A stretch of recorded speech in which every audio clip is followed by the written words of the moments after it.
خود یہ کام کیا. وہی رستم جو اپنی پہلوانی میں ضرب المثل بن چکا ہے اور بہت بڑا لشکر تیار کیا جا رہا تھا. اس بات کی اطلاع جب حضرت سعد بن وقاص نے حضرت عمر رضی اللہ تعالیٰ عنہ کی خدمت میں بھجوائی تو حضرت عمر نے جواباً یہ فرمایا کہ تمہیں گھبرانے کی کوئی ضرورت نہیں، تم ایک وفد بھجواؤ اس بادشاہ کی سلطنت میں، بادشاہ کے دربار میں، اور اس کو ساری صورتحال سے آگاہ کرو اور بتاؤ کہ اسلام یہ چاہتا ہے، اور جبراً جب اسلام کو مٹانے کی کوشش کی گئی تو ہم نے خدا تعالیٰ کی اجازت سے جوابی کارروائی کی، اور اللہ تعالیٰ نے ہمیں ان علاقوں پر فتوحات عطا فرمائی ہیں. اس لیے اسلام ایک امن کا مذہب ہے، خدا کی توحید کا علمبردار مذہب ہے، تمہیں بے وجہ اس سے دشمنی کی کوئی ضرورت نہیں ہے. بہرحال وہ وفد بھجوایا گیا جس میں ایک روایت کے مطابق عاصم بن عمر اس کے سربراہ تھے، اور ان کے ساتھ نعمان بن مقرن اور اشعث بن قیس اور قیس بن زرارہ اور عمرو بن مادی کرب وغیرہ، یہ سب اس وفد میں شامل تھے. کسریٰ کے دربار میں جب یہ وفد پہنچا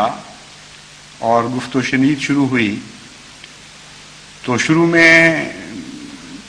کسریٰ نے، یزدگرد نے بہت ڈرانے دھمکانے کی کوشش کی اور کہا کہ تمہارا بد انجام اسی طرح ہوگا جس طرح اس سے پہلے عرب کے جاہل قبائل کا ہوتا رہا ہے، اور تمہیں اپنی تاریخ سے واقفیت ہوگی کس طرح بار بار ہم سے پہلے کسراؤں نے ایسے جاہل باغیوں کو شدید سزائیں دی ہیں. تو اپنی عاقبت کا فکر کرو اور ہوش کرو اور ان باتوں سے باز آ جاؤ، اور ہم تمہیں اس کے جواب میں یہ کہتے ہیں کہ تم پر ہم ایک نرم دل بادشاہ مقرر کرنے کا فیصلہ کر چکے ہیں. اگر تم ہماری شرطیں مانتے ہو تو ہم ایک نرم دل بادشاہ تمہیں دیں گے جو تمہارا ہر طرح سے خیال رکھے گا، اور اگر تم بھوکے ہو تو ہم تمہیں روزی کا سامان بھی مہیا کر دیتے ہیں، اگر تمہیں ننگے ہو تو ہم تمہیں کپڑے دے دیں گے. لیکن یہ جو سلطنت بنا لی ہے اسلام کے نام پر، اس کا خیال دل سے مٹا دو، یہ سلطنت اب ہمارے دامن میں نہیں رہ سکتی. جواب میں ان میں سے ایک نمائندے نے کہا کہ عاصم بن عمر تو نہیں تھے، وہ ایک دوسرے نمائندہ تھے، قیس بن زرارہ. انہوں نے اجازت لی کہ میں جواب دیتا ہوں. انہوں نے کہا کہ بات یہ ہے کہ ہم تو یہ پاک دین رکھتے ہیں، اور تم نے جو باتیں بھی اہل عرب کے متعلق بیان کی ہیں ان سب کو درست تسلیم کرتے ہیں. لیکن وہ زمانے گئے جس زمانے میں عرب جاہل اور بدو ہوا کرتے تھے اور ہوائے نفس کی خاطر لڑا کرتے تھے. اب تو ایک عظیم روحانی انقلاب آ چکا ہے، اب ہم وہ لوگ نہیں رہے.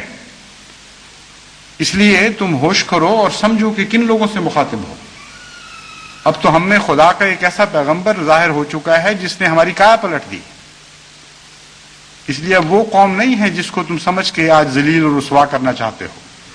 ایک نئی قوم ہے جسے اللہ تعالیٰ فتوحات پر فتوحات عطا فرماتا ہے. اس لیے اپنی عاقبت کا فکر کرو بجائے اس کے کہ ہماری عاقبت کے بارے میں پریشان ہو. یہ جواب سن کے مورخین کہتے ہیں کہ غصے سے کچھ دیر تو وہ کانپتا رہا، اپنے ہونٹ چباتا رہا، اور کوئی جواب نہیں نکلتا تھا غصے کی شدت کے نتیجے میں. آخر اس نے اپنے ایک ملازم کو کہا کہ مٹی کی ایک ٹوکری بھر کے لاؤ. اور جب مٹی کی ٹوکری دربار میں پہنچی تو اس نے کو مخاطب کر کے کہا کہ سنو، تمہارا اپنے امیر سے یا جو بھی اس کو تم کہتے ہو اس کو جا کر میرا یہ پیغام پہنچا دو کہ اگر تاریخ ایران اس بات کی مانے نہ ہوتی اور میرے آباء و اجداد کی عزت کا سوال نہ ہوتا جنہوں نے کبھی کسی سفیر کو قتل نہیں کیا، تو میں ان سب کو قتل کروا دیتا. لیکن چونکہ مجھے اپنے آباء و اجداد کی روایات کی عظمت کا احترام ہے، اس لیے میں یہ فعل نہیں کروں گا، لیکن تمہارے مقدر میں اس مٹی کے سوا اور کچھ نہیں ہے جو تمہیں میں بھجوا رہا ہوں۔ اور جہاں تک تمہارے انجام کا تعلق ہے، اس کے بعد کیا ہونے والا ہے، تو میں رستم کو تمہاری سرکوبی کے لیے بھجواؤں گا اور وہ تم سب کو قادسیہ کی خندق میں دفن کرے گا اور عرب کی سرزمین کو صابور کی طرح پامال کر دے گا اور وہاں سے زندگی کا نام و نشان مٹا دے گا۔ یہ میرا جواب ہے، تم یہ جواب لے کر روانہ ہو۔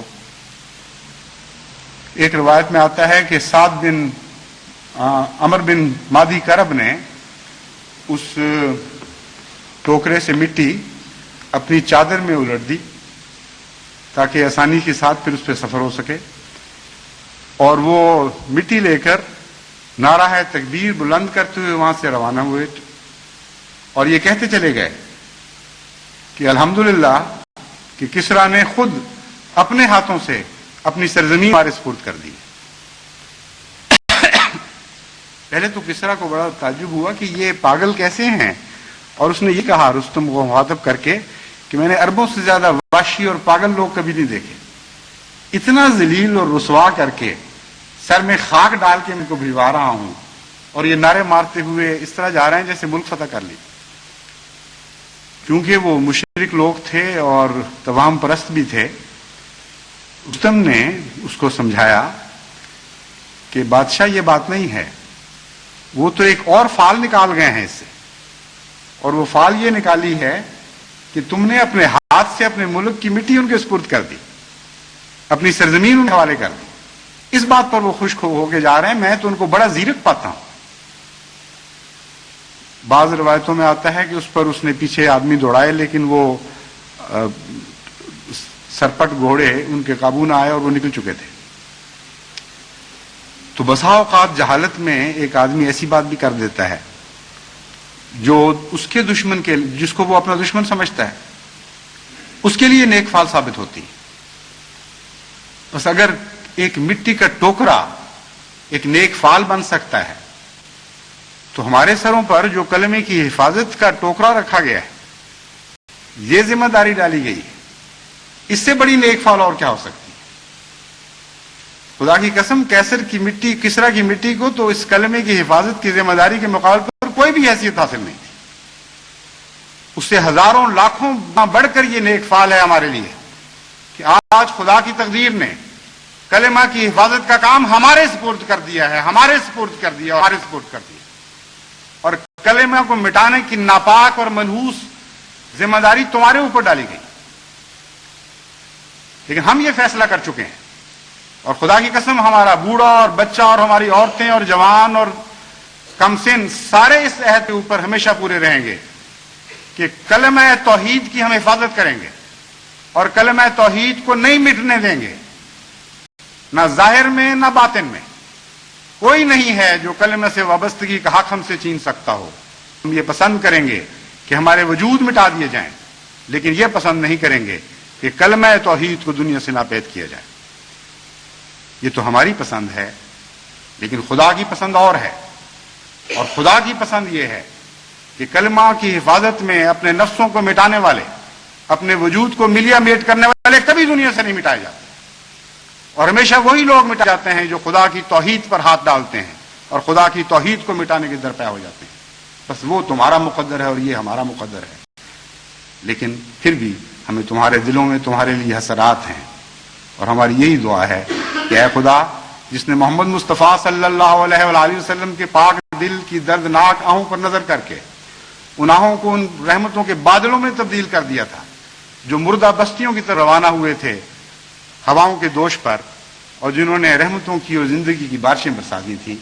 اے خدا ہم محمد مصطفیٰ کے عاجز غلاموں پر بھی ویسے ہی رحم کی نظر فرما، ہمارے دل کی آہوں کو بھی ہماری قوم کے لیے رحمتوں کے بادلوں میں تبدیل فرما دے، اس مردہ بستی کو ہماری آہوں، ہمارے دل کے خون کا ہر قطرہ پھر زندہ کر دے، اور سارا ملک کلمہ توحید کے ایسے نعروں سے گونج اٹھے جن کے مقدر میں کبھی مرنا نہ ہو، ہمیشہ پھیلتے چلے جائیں اور تمام دنیا پر یہ آواز غالب آتی چلی جائے۔ خدا کرے کہ ایسا ہی ہو۔